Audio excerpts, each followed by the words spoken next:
भारत के संविधान की शपथ लेने वाले माननीय सांसद, विधायक, मंत्री और जज बताएं कि क्या भारत का संविधान मजहब के आधार पर नियम कानून बनाने और मजहब के आधार पर नियम कानून चलने की छूट देता है क्या? और यदि नहीं तो 1872 का क्रिश्चियन मैरिज एक्ट आज तक क्यों चल रहा है? 1936 का पारसी मैरिज एक्ट आज तक क्यों चल रहा है? 1937 का शरीयत एक्ट आज तक क्यों चल रहा है?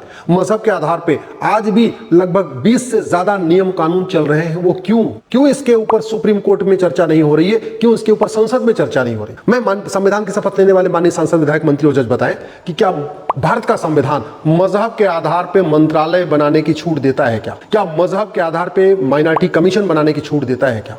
क्या मजहब के आधार पे स्कूल और कॉलेज चलाने की छूट देता है क्या?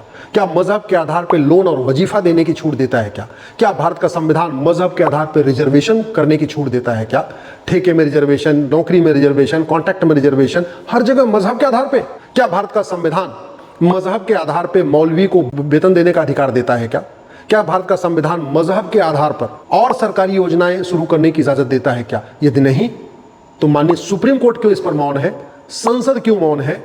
सारे संविधान की शपथ लेने वाले मंत्री क्यों मौन है? क्या भारत का संविधान भारत में धर्मांतरण की छूट देता है क्या? क्या भारत का संविधान भारत में घुसपैठियों को बसाने की छूट देता है क्या? क्या भारत का संविधान भारत में घुसपैठियों को रहने की छूट देता है क्या? यदि नहीं तो घुसपैठिए भारत में क्यों है? धर्मांतरण भारत में क्यों हो रहा है?